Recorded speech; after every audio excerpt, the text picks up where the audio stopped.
जय जगन्नाथ। नमस्कार दर्शक बंधु। आज आम से ज्योतिष शास्त्र चैनल तरफ स्वागत करुच्ची। प्रत्येक समय आम गवेषणामूलक तथ्यभित्तिक आलोचना करूँ। आज से तथ्यभित्तिक गवेषणामूलक आलोचना करवा टॉपिकटा विषय है मेष लग्न जातक रवि प्रभाव। जो व्यक्तिर मेष लग्न रवि स्थिति दृष्टि एवं रवि प्रभाव कौन विषय से विषय आलोचना करवा। सौरमंडल रवि को केंद्र करके समस्त ग्रह निज निज कक्षपथ से बुलता। राशिचक्र भर अंतर्गत एबार आम आलोचना करवा मेष लग्न विषय आउ से लग्न जातकर रवि प्रभाव कौन। मेष लग्न जातकर रवि को निर्दिष्ट स्थान बा अधिपति पंचम स्थान आम आगु बहु आलोचना करुचु। जने सुस्थ व्यक्तिर जन्म जातकर लग्न अधिपति पंचमाधिपति नवमाधिपति बलवान हेले क्रमागत भाव में उन्नति करिथांती आगु बढ़ी थांती। आज विषय आलोचना करबा रवि विषय रवि कौन प्रभाव दियंती तांकर प्रभाव कौन मेष लग्न जातकर से विषय में आलोचना करबा। मेष लग्न जातकर रवि जदि लग्नस्थ हुअंती बा लग्न स्थान अवस्थान करती ताले से रवि से जगार उच्चस्थ स्थान अधिकार कर अर्थात पंचमाधिपति रवि लग्नस्थ हेले उच्च क्षेत्र में अवस्थित होती एवं सप्तम स्थान पूर्ण दृष्टि था। एबार रवि पंचमाधिपति कौन प्रभाव करती लग्नस्थ हेले कौन प्रभाव करती बा द्वितीय ठारू द्वादश पर्यंत कौन प्रभाव करती से विषय में आलोचना करबा। पंचमाधिपति अर्थ शिक्षा आउ बुद्धि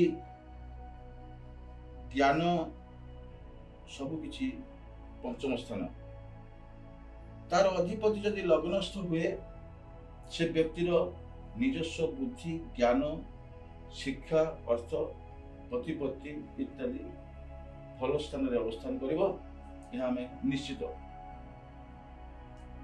सप्तम स्थान पूर्ण दृष्टि हेतु तार विवाह दाम्पत्य से विषय में से सुदृढ़ रहिबो आउ सुंदर भावे परिचालित हो। एबारे लग्नर अधिपति क्षेत्र रे मंगल स्थान रे रवि मित्र क्षेत्र अवस्थान हेतु ताकू आहुरी सुंदर भाव में गढ़ी तोलिबो। एबारे रवि जदि द्वितीय स्थान रे अवस्थान करंती द्वितीय स्थान है अर्थ धन संपत्ति कुटुंब इत्यादि। पंचमाधिपति ज्ञान आ बुद्धि अर्थर प्रतिपत्ति द्वितीय स्थान बैलेंस बैंक बैलेंस अर्थ धन संपद कुटुंब आत्मीय सहित संपर्क भल रहिबो। तृतीय स्थान तार जदि अवस्थान करे रवि ताले तृतीय स्थान तार साहस बुद्धि आउ छोट छोट भाई भौणी ये विषय भी सुंदर भाव गढ़ी उठिब। चतुर्थ स्थान जदि रवि अवस्थान करे तार गृह तार घर तार माँ प्रति सहानुभूति रहिब। पंचम तो सब किछि पाइब जे रवि तार अर्थ शिक्षा बुद्धि ज्ञान समस्त विषय। षष्ठ स्थान जदि रवि रहिला षष्ठ क्षेत्र होची शत्रु रोग आउ ऋण इत्यादि। रवि षष्ठ क्षेत्र रे मित्र क्षेत्र रे अवस्था करुछि बुधंक स्थिति रे समग्रह मित्र ग्रह स्थाने से रोग मुक्त करिवो रोगर अवस्था भल रहिबो शत्रु दमन करि परिबो आउ ऋणग्रस्त हेले मध्य से परिशोध करि परिबो। एबार हम आसुतु सप्तम स्थान पंचमाधिपति सप्तम स्थान हला ताले सेठी किछटा बाधा सृष्टि करबो कारण रवि जदि मेष रे उच्चस्थ ତୁଳାରେ ନିଚସ୍ତ ଦୁର୍ବଳ, ତାହେଲେ ସ୍ୱାମୀ ସ୍ତ୍ରୀ ଭିତରେ କିଛି ଦ୍ୱନ୍ଦ୍ୱ ରହିବ, ସୁଖର କିଛି ହାନି ଘଟିବ। ଏବାରେ ଅଷ୍ଟମ ସ୍ଥାନରେ ରବି, ଅଷ୍ଟମ ସ୍ଥାନ ରନ୍ଧ୍ର ସ୍ଥାନ, ନିଧନ ସ୍ଥାନ, ପଞ୍ଚମାଧିପତି ମିତ୍ର କ୍ଷେତ୍ରରେ ଅବସ୍ଥାନ ହେଲେ ବି ତାର କିଛି ବେପୁରୁଆ ଅର୍ଥ ଖର୍ଚ୍ଚ ହବ, କିଛି ଅର୍ଥ ଲସ୍ ହବ, ମାନେ ହାନି ଘଟିବ। ସେ ବିଷୟରେ ସତର୍କ ରହିବା ଦରକାର। ରବି ପ୍ରତି ରବି ଦଶା ଅନ୍ତର୍ଦଶା ତାର ଚଳନ କାଳେ ସେ କ୍ଷେତ୍ରରେ ସବୁ ସତର୍କ ରହିବା ଦରକାର। ଏବାରେ ରବି ଯଦି ଭାଗ୍ୟ ସ୍ଥାନରେ ନବମ ସ୍ଥାନରେ ଅବସ୍ଥାନ କରେ ତାହେଲେ ଜାଣିବେ ତାର ଭାଗ୍ୟ ସାଥ ଅଛି। ମିତ୍ର କ୍ଷେତ୍ର ବୃହସ୍ପତି କ୍ଷେତ୍ର ରବି ସୁନ୍ଦର ଭାବରେ ଯଦି ଅବସ୍ଥାନ କରେ ତାହେଲେ ତାର ଅର୍ଥ ପ୍ରତିପତ୍ତି ଭାଗ୍ୟ ଉଜ୍ଜଳ ରହିବ, ସେ ନିଜେ ଆଗକୁ ବଢିପାରିବ, କର୍ମକ୍ଷେତ୍ରରେ ଭଲ ରହିବ, ଭାଗ୍ୟ ଭଲ ରହିବ, ସବୁ କ୍ଷେତ୍ରରେ ଭଲ ରହିବ।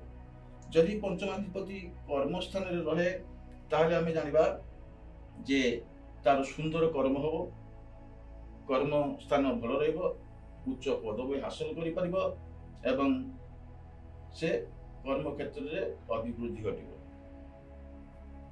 ଯଦି ରବି ଏକାଦଶ କ୍ଷେତ୍ରରେ ରହେ ତାହେଲେ ଆୟ ସ୍ଥାନରେ ରବି ତାର ଆୟ ଉନ୍ନତି ବୃଦ୍ଧି କରିବ। ସିଧା ସିଧି ପଞ୍ଚମ ସ୍ଥାନ ନିଜ ସ୍ଥାନକୁ ଦୃଷ୍ଟି ହେତୁ ସେ ସମନ୍ୱୟ ଭାବରେ ଅର୍ଥ ରୋଜଗାର କରିବାର ସହାୟକ ହେବ, ତାର ପାରିପାର୍ଶ୍ୱିକ ଅବସ୍ଥା ଭଲ ରହିବ। ଯଦି ରବି ଦ୍ୱାଦଶ ସ୍ଥାନରେ ରହେ ମିତ୍ର କ୍ଷେତ୍ର ବୃହସ୍ପତି କ୍ଷେତ୍ର, ଏ କ୍ଷେତ୍ରରେ ରବି କ'ଣ ବ୍ୟୟଟାକୁ କଣ୍ଟ୍ରୋଲ କରିବ। ସେ ଦ୍ୱାଦଶ ସ୍ଥାନ ସହିତ ଅବସ୍ଥାନ ପଞ୍ଚମାଧିପତି ତାର ବିଦେଶ ସହିତ ସମ୍ପର୍କ ରହିବ, ବିଦେଶ ସହିତ ରୋଜଗାର କରିପାରିବ ଏବଂ ବିଦେଶ ଗସ୍ତ କରିପାରିବ। ଏବାରେ ରବି ମିତ୍ର କ୍ଷେତ୍ର ହେତୁ ତାର ବ୍ୟୟ ସ୍ଥିତିଟାକୁ ସେ ପୁରା ପୁରି କଣ୍ଟ୍ରୋଲ କରିପାରିବ। ଏହା ହେଲା ରବିଙ୍କର ସ୍ଥିତି ଦ୍ୱାଦଶ ସ୍ଥାନ ପର୍ଯ୍ୟନ୍ତ ଆମେ ଲଗ୍ନ ଠାରୁ ଦେଖିଲୁ। ମୋଟାମୋଟି ଗବେଷଣାମୂଳକ ଭିତ୍ତି ଆମେ ଉପସ୍ଥାପନ କଲୁ, ଆମେ ଜାଣିପାରିଲୁ। ଏବେ ରବି ସହିତ ଯଦି ଅନ୍ୟାନ୍ୟ ଗ୍ରହ ଯୁକ୍ତ ହୁଏ ସେ କ୍ଷେତ୍ରରେ ପରିବର୍ତ୍ତନ ଘଟିବ। କ'ଣ କ'ଣ ପରିବର୍ତ୍ତନ ଘଟିବ ସେ ବିଷୟରେ ଆମେ ଯଦି ଆଲୋଚନା କରିବା, ସମୟ ସାପେକ୍ଷ ଧୀରେ ଧୀରେ ସମସ୍ତ ଟପିକ ନେଇକି ଆମେ ଆଲୋଚନା କରିବା।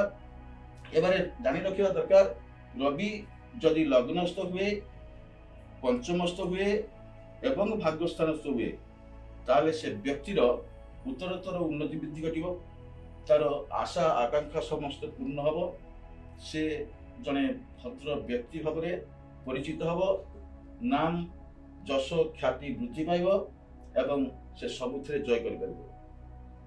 ରବିର କ୍ରମାଗତ ଭାବରେ ଯଦି ଆମେ ଜାଣିବା, ଲଗ୍ନ ପଞ୍ଚମ ନବମ କ୍ଷେତ୍ର ଯଦି ଅବସ୍ଥାନ କରେ ତାହେଲେ ସେ ବ୍ୟକ୍ତିର ଉତ୍ତରୋତ୍ତର ଉନ୍ନତି ଘଟିବ, ଭଲ ଜ୍ଞାନ ଅର୍ଜନ କରିବ, ଭାଗ୍ୟ ସାଥ ଦେବ। ଏବାରେ ଅନ୍ୟାନ୍ୟ ସ୍ଥାନରେ ଯଦି ଅବସ୍ଥାନ କରେ ସେ କ୍ଷେତ୍ରରେ ଦ୍ୱିତୀୟ ସ୍ଥାନରେ ଥିଲେ ତାର ଧନ ବୃଦ୍ଧି କରିବ, ବ୍ୟାଲେନ୍ସ କରିବ। ତୃତୀୟ ସ୍ଥାନରେ ଥିଲେ ତାର ଭ୍ରାତା ଭଗ୍ନୀ ସହିତ ସମ୍ପର୍କ ଭଲ ରହିବ। ଚତୁର୍ଥ ସ୍ଥାନରେ ରହିଲେ ତାର ମା ପ୍ରତି ଶ୍ରଦ୍ଧା ଏବଂ ଭକ୍ତି ରହିବ।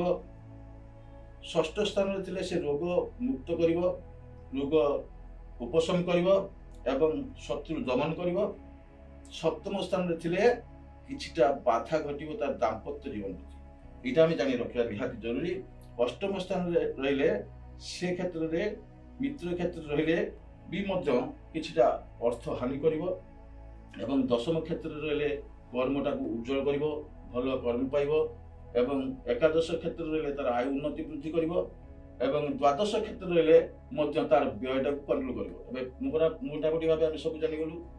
ଏବାରେ ଆମେ ଟପିକଟାକୁ ଏଇଠି ରଖିଦେବା।